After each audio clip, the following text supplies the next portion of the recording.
Shalom Lekulam, Shalom para todos, que o Eterno te abençoe e te guarde, a você, sua casa, sua família e toda a sua parentela, que o Todo-Poderoso, o Rei de todo o Universo, abençoe a todo o povo da Teshuvá, espalhado pela face da terra. Vamos para mais um Momento do Hebraico nesta semana com a Parashá Toldot. Parashá Toldot é uma porção que eu gosto bastante, porque é a única do livro de Bereshit.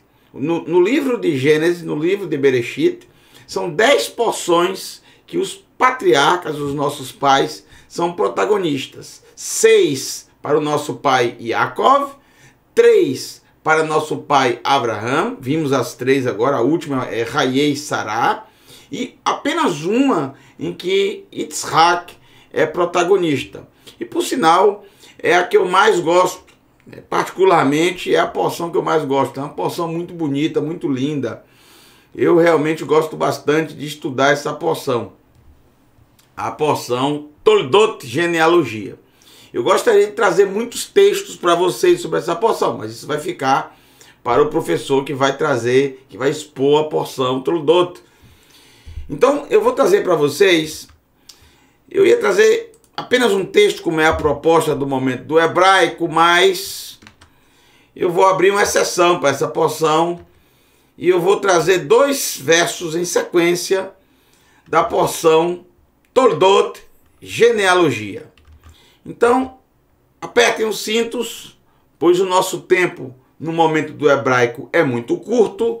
Eu vou fazer o possível para ser bastante breve, mas ao mesmo tempo quero trazer para vocês um pouco de conhecimento de hebraico que eu tenho e fazer com que vocês entendam melhor este texto, esses 2 versos, esses 2 versículos da Parashá Toldot.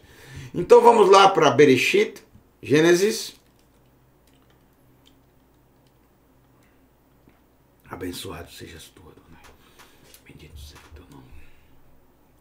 Bereshit, Gênesis, capítulo 25, verso 27. E eu vou ler também o verso 28, para que o entendimento fique mais apurado. O texto começa dizendo o seguinte: Vai gedelu, olha só, esta palavra, vai gedelu, o vav aqui é conjunção e o iud é a mão, ação. E a palavra mesmo, a palavra de fato é o gimel, o dalet e o vav. Gimel, dalet, vav. Gimel, dalet, vav quer dizer grande, gadol, gadol. Em hebraico quer dizer grande, gadol, que é o antônimo, ou seja, o contrário de katan, pequeno. Vai gedelu, e cresceram, e se engrandeceram, ou seja, na verdade é cresceram de crescimento, né? Já não são mais as crianças, os gêmeos, eles agora cresceram, porque são chamados aqui na próxima palavra de Hanearim, que é o plural masculino, olha aqui, ó, plural masculino, da palavra Naar. Naar quer dizer rapaz, moço, mancebo. Hanearim, plural, os rapazes. E cresceram os rapazes, os moços. De quem está falando? Esav e Yaakov, Esaú e Jacó. Muito bem. Vai rir e foi Esav. Olha o nome dele aqui. Esav, não é Esaú. Não pode ter som de Z, porque aqui é um shin, que no caso como a bolinha que vem do lado esquerdo, não pode ser som de X. Tem que ser som de S, de sapo. Nunca pode ser som de Z isso aqui, tá? Então é um equívoco. Na verdade, o tradutor, ele transliterou. Ele fez assim, ó. Ele transliterou correto. Ele colocou o E, ele colocou o S de sapo, ele colocou o A e ele colocou o V. O tradutor, João Ferreira de Almeida, ele fez isso aqui, ó, certinho. Ele deveria ter colocado outro S, porque facilitaria a leitura. É SAV. Só que o que aconteceu? As pessoas pegaram esse V aqui e começaram a ler como se fosse U. E o S, como ele colocou só um S, na língua portuguesa tem esse problema, que o S também tem som de Z. No hebraico não. Só tem uma letra no hebraico que vai ter som de Z, que é o Zain. O Zain, a 7ª letra hebraica. Só o Zain que tem som de Z. Nunca uma palavra que tenha S, som de S no hebraico, tanto a letra Sim como o Samer. O Samer também tem som de S. Deixa eu ver se tem algum Samer aqui para mostrar para vocês. Não tem nenhum Samer. O Samer é assim a letra, ó. Ele também tem som de S, tá? Ele também tem som de S. Tanto faz se a palavra, como Sefer, é Samer, tá? Tanto faz se a palavra é com Samer ou com Sim. Se a transliteração vier S, nunca jamais você deve ler a palavra transliterada em hebraico como som de Z. Nunca! Nunca, jamais. A transliteração correta para Z é quando tiver a letra Zain. A letra Zain aqui, a letra Zain, ó. Aí sim, em vez de você colocar a letra S como transliteração, coloque a letra Z sempre como transliteração. Por isso que Yerushalayim, nunca pode ser Jerusalém, não é som de Z, é som de S. Erraram, porque seria som de X. É som de X. Mas já que colocaram o S sem o som de X, com muitas palavras, que seria som de X e passou a ser som de S, mas nunca som de Z. Nunca, som de Z jamais. Jerusalém está totalmente equivocado. Com Esaú. Está equivocado 2 vezes Esaú. Está equivocado no som de Z aqui porque é som de S. E está equivocado no V. Porque pensaram que era um U. A escrita do V pensou que era U. Aí leu como latim. Leu como latim. Aí ficou Esaú. Está equivocado. E já ficou. Já é super conhecido assim na língua portuguesa. Não há o que fazer mais. Só há o que ensinar, né? O correto é isso aqui. Mas ninguém vai esquecer desse nome Esaú. Então eu estou nele. Tirei esse adendo para vocês. Isso não serve só para essa palavra. Serve para qualquer palavra em hebraico que você transliterar. Se a palavra for sim ou for samer, sempre terá som de S, sempre, 2 S, sempre. Nunca pode usar a regra em português de colocar no meio da palavra o S sendo o som de Z, um S só sendo o som de Z, como em casa. Não, tá errado, equivocado, tá bom? Aqui nós estamos tratando do hebraico, não do português. Então, o nome Esav, gente, não é um nome ruim, como muita gente pensa. O nome Esav é um nome muito bonito, por sinal. Bonito? É. O nome Esav é um nome lindo em hebraico. Porque o nome Esav, ele significa completo.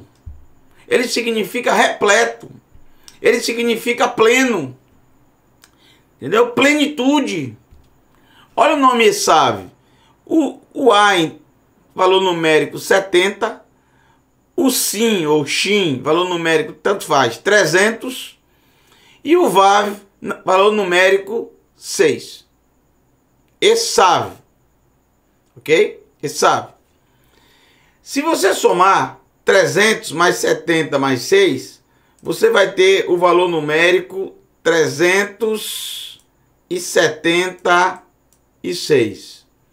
Agora vamos fazer, esse é o valor numérico, que é inclusive o mesmo valor numérico dessa palavrinha que está em vermelho, que é a palavra mais conhecida em hebraico e mais falada em hebraico todos os dias no planeta inteiro. Qual a palavra mais falada na boca de todo ser humano que respira na Terra? Claro que a maioria não fala nada de hebraico, mas se alguém fala algo em hebraico no planeta inteiro hoje, se alguém hoje falou uma palavra em hebraico, qual foi a palavra que mais foi falada em todas as bocas que falam hebraico hoje? Hoje. Essa palavra aqui, eu não tenho dúvida. Eu não tenho dúvida. É a palavra mais falada, mais usada no dia a dia em Israel, e até pessoas que não falam hebraico, elas usam essa palavra também, principalmente pessoas religiosas. Aqui eu tenho shalom, uma palavra lindíssima, shalom. 300 mais 30 mais 6 mais 40, 376. Então shalom e esav são totalmente equivalentes e desfrutam do mesmo significado. Eu vou fazer a raiz. O que é a raiz? Raiz é um único número, de 1 a 9. 0 não pode ser, não existe nenhuma letra com 0. Mas de 1 a 9, um único dígito é chamado raiz. 3 mais 7, 10 mais 6, 16. 16 é raiz? Não, porque é uma dezena, são 2 dígitos. Eu tenho que reduzir a um único número. Então eu tenho que somar 1 mais 6, a raiz é 7. Olha que interessante. A raiz de shalom e a raiz de esav significa plenitude. É por isso que qual o significado de shalom? Plenitude. Qual o significado de esav? Plenitude, mesma coisa. São 7 significados na palavra shalom. Se você quiser anotar: paz, saúde, prosperidade, bem-estar, segurança, alegria e felicidade. São coisas diferentes. Ter uma alegria e ser feliz são coisas diferentes. Parece que são iguais, mas não são. Alegria e felicidade. Essa plenitude que eu citei agora, os paz, saúde, prosperidade, bem-estar, segurança, alegria e felicidade, esses 7 significados, só pode o ser humano adquiri-los, usufruí-los através do Eterno. Só Ele traz a plenitude ao ser humano. Então, shalom é uma palavra linda. Como esav, são equivalentes. Por que colocaram o nome dele esav? Porque ele nasceu com pelos. Aí disseram, ele já nasceu completo, ele já nasceu pleno, um bebê que já nasceu pleno. Ou seja, esav. Mesma coisa de shalom, plenitude. Entenderam? Então o nome esav não é um nome feio, ruim, com significado ruim, nada disso. Agora, uma coisa é o significado do nome, outra coisa é o que a pessoa foi na sua vida, que fez as suas escolhas diárias, que escolheu o seu próprio caminho, independente do seu nome ser a coisa mais linda do mundo, são as escolhas que definem o ser humano. Como também a pessoa pode ter um nome feio, pode ter um nome com significado feio, pode ter um nome com significado ruim, inclusive, e ser uma bênção. Escolher, fazer coisas especiais. O nome, de fato, não define quem é o ser humano. O que é que define o que será o ser humano? As suas ações, as suas escolhas, as suas práticas. Muito bem. Esav, Ele era Ish Yodea Said. Ele era um homem conhecedor, profundo conhecedor de Said, caça, de caçar. Ele era arqueiro, como Nimrod. Mesma profissão de Nimrod. Ele era um Ish Sadeh, um homem de campo, um homem que vivia no campo, um homem que vivia com as feras, um homem que vivia no meio selvagem, um caçador, um caçador, um homem que tirava a vida dos animais, um caçador. Como Nimrod também era um Ish Yodea Said, um homem conhecedor de caça. Um caçador. Usava flechas. Agora, vê Yaakov. E Yaakov, Akev, Ain, Kuf, Bet. Ao contrário do que muita gente ignorante, quando eu falo ignorante é sem conhecimento. Eu não estou falando bruto. Uma coisa é a pessoa ser bruta, outra coisa é a pessoa ser ignorante. Tem gente que confunde. Ignorância não tem nada a ver com brutalidade. Né? Brutamontes, truculento. Não. Violento. Estou falando ignorante, ou seja, sem conhecimento.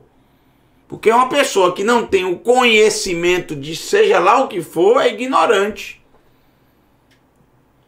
Eu sou totalmente ignorante no que se refere à aviação. Eu não sei nada de aviação. Se eu estiver no avião e os pilotos passarem mal, Hasve Halila, que nunca aconteça, e me chamarem para socorrer, para levar o avião, eu não sei absolutamente nada.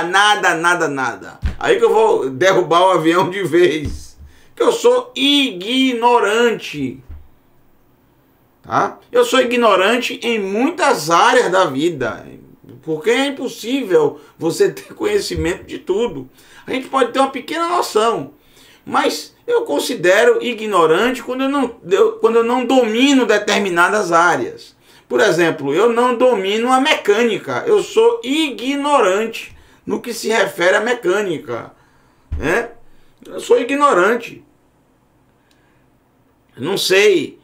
Bieleta, e por aí vai. Eu sei lá o que é que significa isso, não sei. Eu sei dirigir, mas mecânica em si eu tenho uma breve noção, mas eu sou ignorante, eu considero. Então, ignorantes são as pessoas que dizem que Yaakov significa trapaceiro, ladrão. Que absurdo! Como é que o pai vai colocar um nome desse no filho, gente? Akev, que é o nome dele, a raiz do nome dele é Akev. Ain, Kuf, Bet, que significa calcanhar.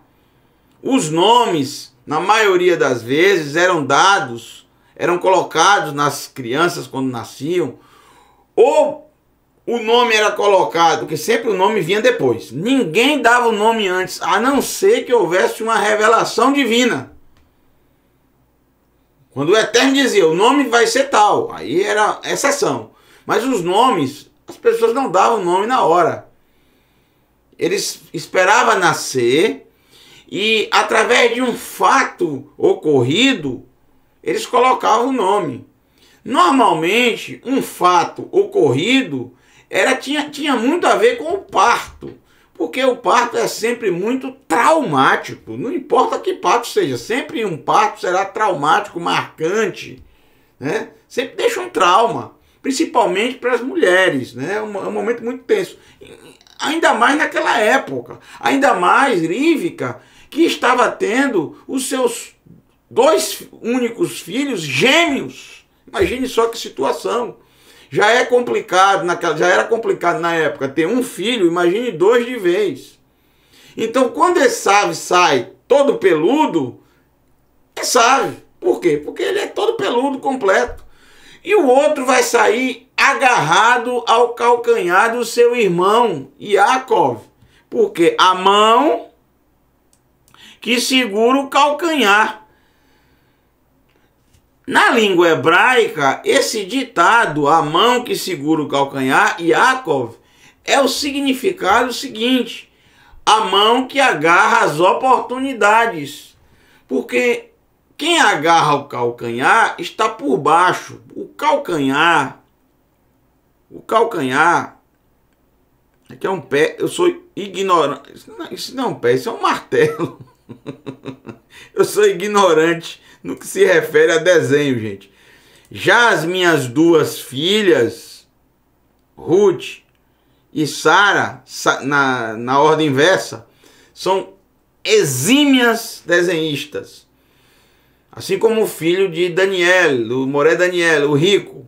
Ó, isso aqui é um pé, tá? Aqui é o calcanhar. O calcanhar tá no começo, tá embaixo. Então, para segurar o calcanhar, você não pode estar em cima, você tem que estar embaixo. Então, quando diz o texto, quando se fala em hebraico, um ditado muito antigo, a mão que segura o calcanhar, quer dizer a mão que agarra a oportunidade. Você está na lona, você está embaixo, você está por baixo, e aí você aproveita a oportunidade daquele que está em cima, porque para segurar o calcanhar, você tem que estar deitado, né? Ou sentado, ou prostrado, ou seja, você está sem movimento, você está no chão, você está na lona, você está no fundo do poço. Aí passa alguém caminhando ou correndo. Se você agarrar o calcanhar, olha só, você aproveita que alguém passou correndo, que alguém passou andando, e vai se levantar com ele, vai segui-lo. E esse calcanhar vai te dar um impulso, é uma oportunidade para você sair de uma posição ruim que você está. É uma oportunidade que bate na sua porta. A mão que agarra a oportunidade. Já Yaakov, diferentemente do seu irmão, ele vivenciou completamente esse significado. Yaakov agarrou todas as oportunidades que a vida lhe deu. Todas! Inclusive na hora que nasceu. Já pensou se ele não agarra lá no calcanhar? Um recém-nascido, se ele não agarra no calcanhar e ele não saísse a tempo e morresse? Partos assim, com gêmeos, normalmente, um sobrevivia, o outro não, na antiguidade, porque não tinha os recursos que se tem hoje. Já é complexo nos dias de hoje, imagine nessa época, que nós estamos falando de um parto normal, não existia parto cesáreo nessa época, gente. Entenderam? Que maravilha, né? Yaakov, desde o começo, ele agarrou várias oportunidades, inclusive a oportunidade de se tornar o primogênito. Quando ele comprou a primogenitura do irmão, ele aproveitou muitas oportunidades. Quando sua mãe chamou e disse, você tem que se passar pelo seu irmão agora, ele aproveitou a oportunidade. Não estou falando que foi certo ou foi errado.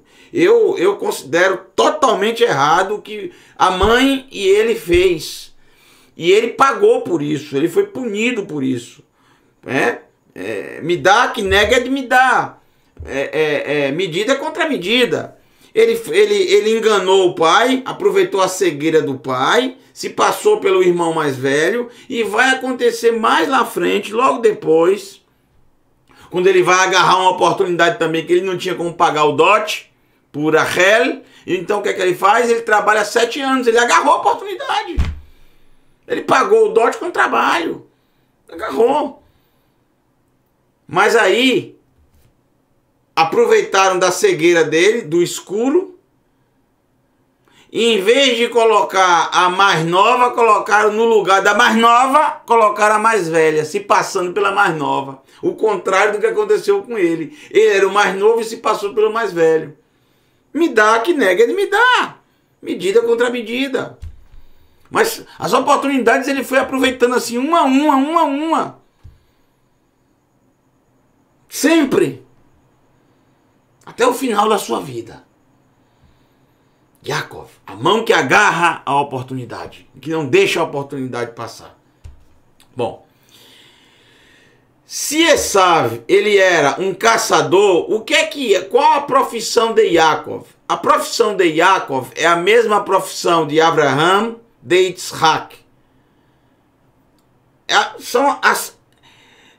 É a mesma profissão que vai se tornar a profissão dos patriarcas. O que é que ele era?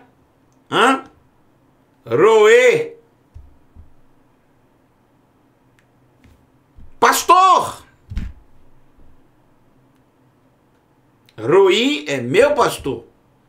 Roê. Roetson, pastor de ovelhas. Pastor de rebanho. Essa sempre foi a profissão dos nossos pais. Yaakov não era um ponto fora da curva. Não, um ponto fora da curva era Esav, que era um caçador, um exímio caçador.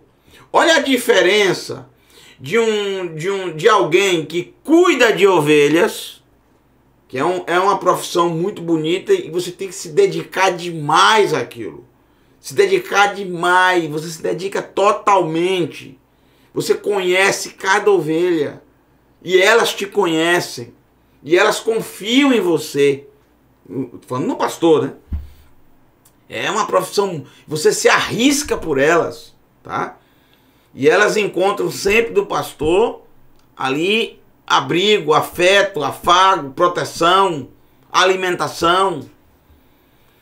Olha a diferença. Um tirava a vida de animais, o outro protegia esses animais contra predadores ferozes, muitas vezes. Só que a Escritura não coloca Yaakov como o define nesse verso como a sua profissão. A gente sabe qual era a profissão dele, mas não é definida aqui. Aqui é dito que ele era Ishtam, um homem íntegro. A palavra tam em hebraico, que significa integridade. Um homem perfeito. Tam significa perfeito, íntegro. É claro que aqui se encaixa melhor, porque ninguém é perfeito. Se encaixa melhor aqui, íntegro. Noah foi chamado de Tzadik Tamim, um justo perfeito, um justo íntegro. Então, olha que interessante, gente. Tem pessoas que são conhecidas pela sua profissão. Pessoas que são conhecidas pelo que fazem na sua profissão. E tem pessoas que são conhecidas pelo seu caráter. Isso é a coisa mais bonita que existe. Ser conhecida pelo caráter. Porque a profissão, ela vai acabar. Um dia você vai começar a ficar mais velho. Você pode se machucar, você pode sofrer um acidente que te incapacite na profissão. Você tem que mudar de profissão. Ou você vai ficar velho, todo mundo vai envelhecer. E você não vai poder mais seguir a profissão. Agora, o caráter é para a vida toda. Para a vida toda.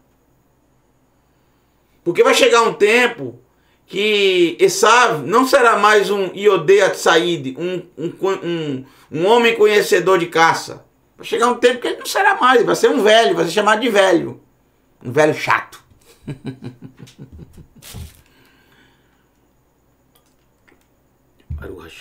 Porque não tem nada para oferecer. Não tem caráter. Como ele não tinha um bom caráter, o Esav, não tinha mesmo. Eu vou mostrar a vocês no próximo verso. Por isso que a Torá não define aqui ele pelo caráter. Define ele pela profissão apenas. Yaakov, além de ser um homem íntegro, ele também Yoshev Ohalim. Ele também era um homem íntegro que vivia nas tendas. Um homem íntegro que vivia, estava sempre próximo às tendas. Ohalim, plural de Oel, tendas. Isso significa o quê? Que ele era um homem que não estava muito no campo. Ele não ficava como seu irmão lá, junto com a vida selvagem. Ele estava mais próximo às tendas, com as ovelhas. Só quando ele saía com as ovelhas. Mas fora isso, ele estava com as tendas. ajudando seu pai, ajudando a sua mãe, cuidando das coisas. Olim, Yoshev ou Alim, estava junto com ele, era um homem de família, um homem íntegro. Aí vem o verso 28. Vaiehav, e amava Yitzhak et Esav. Então, Yitzhak, ele amava mais a Esav do que a Yaakov. Mas você não deve, nesse momento, recriminá-lo. Ou seja, não é só Yitzhak que teve esse problema. Todos os nossos patriarcas tiveram esse grave problema e a Torá não esconde isso. A Torá, inclusive, coloca isso como a causa de muitos problemas familiares que todos os patriarcas tiveram. Por exemplo, Abraham, ele amava. O Eterno chega a dizer que era o único que ele amava. O único que ele é, o teu único filho, o único que amas. Quem? Yitzhak. Mas ele não tinha um filho só, ele tinha também Ismael. Mas o único que ele amava era Yitzhak. Isso criou problema na família? A ponto que o outro filho teve que ser mandado embora. Aí vamos para Yitzhak. Amava um mais do que o outro. E o que aconteceu? Desequilíbrio entre os dois. A guerra constante entre os dois. A disputa entre os dois. Que acabou em animosidade. E viveram assim até o fim da vida. Mais por causa de Esav, muito mais do que por Yaakov. Agora vamos para Yaakov, que deveria ter aprendido com isso. Mas quando chega, ele vai amar mais a quem? A Yosef e a Binyamin do que a todos os outros irmãos. Ele não deixava isso nas entrelinhas, não. Isso era abertamente. E aí o capítulo 37 de Bereshit vai nos dizer isso. Esse foi o motivo dos seus irmãos o odiarem. Sentirem inveja dele. O problema não era nem... não era só... O problema não era só Yosef. O problema era o seu pai, que não soube lidar com isso. A Torá ensina que os pais devem amar os filhos igualmente. Assim como o Eterno ama todos os seres humanos igualmente. É claro que os pais têm uma afinidade maior com os filhos, com alguns filhos que são mais chegados, que são mais presentes, que são mais dedicados. Claro, isso é claro. Mas o amor tem que ser igual. Ok? Isso aqui é um grande problema e é um grande aprendizado para nós. E a Torá também nos mostra o motivo dele amar mais a Esav. Agora, olha que interessante que a Torá traz. Ki Tsaid Befiv. E aqui revela o mau caráter de Esav. Pois a caça Bepiv, ou Fiv. Aqui está sem o daguesh, mas é pi de boca. Pois a caça estava o B, na piv, na sua boca. Pi é boca, P e o Yud. O Vav aqui é a sua, o dele. E o Bet aqui é na sua boca, ou na boca dele. A caça de Esav estava na boca dele. O que isso significa, gente? Em hebraico, claro para vocês. Vou traduzir para vocês e trocar em miúdos, porque as traduções não trazem assim. Vou trocar em miúdos. Caça na boca quer dizer que ele chegava contando muitas histórias de caçador e deixava o seu pai encantado com histórias incríveis de animais, de caçadas que ele fez. Quase ninguém via essas caças que ele trazia. Por quê? Na maioria das vezes a caça estava na sua boca, na sua garganta, como a gente chama, garganteiro. Conversa fiada, conversa mole, mas que enchia os olhos do pai. Porque o pai estava acostumado apenas com pastores de ovelhas. E agora tem um filho que é um exímio caçador. Mas cadê a caça dele? A caça dele estava sempre na boca dele. Ele era tão bom caçador que certa vez ele chegou morrendo de fome, não tinha nada. Não estou dizendo que ele não era um bom caçador, ele era um bom caçador. Mas a caça, na grande maioria das vezes, estava na boca dele. Ele conversava, ele falava mais do que fazia. Esaú também era muito preguiçoso. Preguiçoso. Demais. É uma preguiça terrível. Às vezes ele até caçava, mas não trazia a caça. Preguiçoso. Porque ele tinha que trazer a caça, ele tinha que tratar a caça, né? Ele tinha que pegar aquela carne, separar para poder ver como é que ia fazer, colocar sal para poder deixar ela conservar mais, porque não ia comer aquela quantidade de carne toda. Não sei. Muito preguiçoso. Muito preguiçoso. Ele gostava de mulheres, no plural. Se casou com 2 de vez, pra você ter ideia. 2 de vez! Vivia com 2 mulheres de vez. De vez. Na mesma cama. No mesmo espaço. Isso trouxe muita amargura para os seus pais. A Escritura fala sobre a vida devassa de Esaú. O Eterno amava Jacó, mas no sentido, amava as atitudes de Jacó por ser um homem íntegro. Istam, um homem íntegro. E odiava as atitudes e as ações e o caráter de Esaú. Sequer, uma vez sequer, na Escritura, Esaú fala o nome do Eterno, ou se refere ao Eterno, ou fala Elohim, ou fala o Eterno, ou qualquer coisa referindo-se ao Todo-Poderoso. Nada, absolutamente nada. Totalmente diferente de Jacó, bem conectado com o Eterno e com a genealogia de Abraão. Esaú não se preocupou em nada, não ligou para nada, logo se juntou com mulheres cananeias, algo terminantemente proibido pelo seu avô, o nosso pai Abraão, e pelo seu pai também, Isaac. Sabia disso, ensinou isso a eles, mas ele não ligava para nada. Fez logo uma mistura com os cananeus e não ficou nisso só. Ele também se misturou, olha só, com a filha de Ismael. Aí foi uma mistura total. Total. Que vai dar início aos edomitas. Daí vai vir o rei, muito lá na frente, o rei Herodes.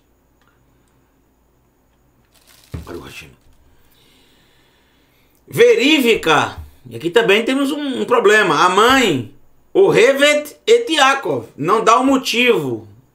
Mas não precisa de motivo, né? Aqui em cima a gente vê. Ele era um homem ele era mais presente nas tendas. Agora, ela amava mais Yaakov do que Esaú. Isso é um problema também. O amor tem que ser igual. O amor tem que ser igual. Eu espero que vocês tenham aprendido em mais um Momento do Hebraico.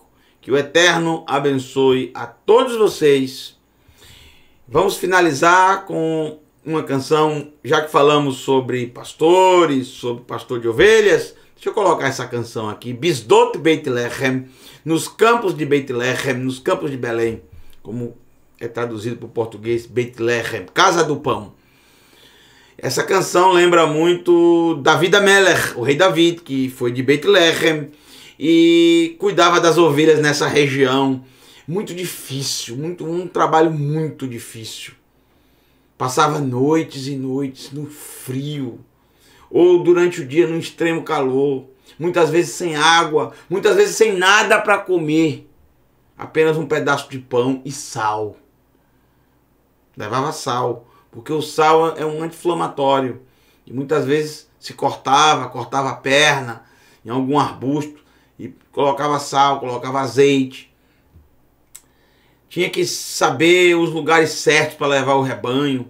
Tinha os animais selvagens que espreitavam as ovelhas no caminho, os chacais durante a noite,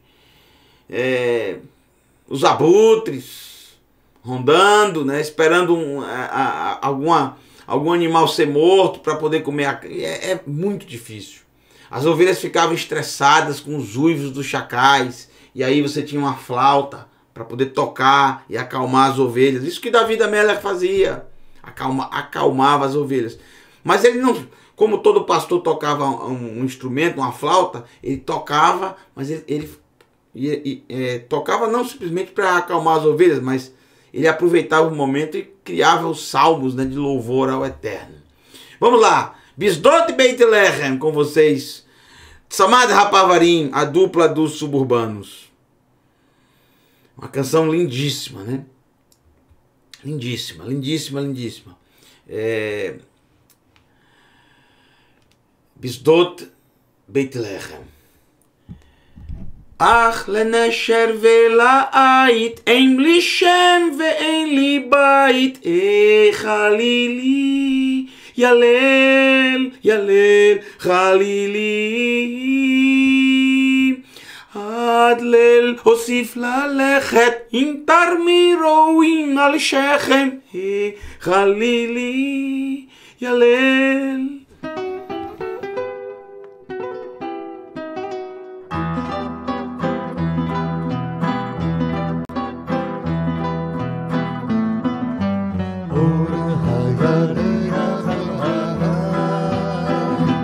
הירח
על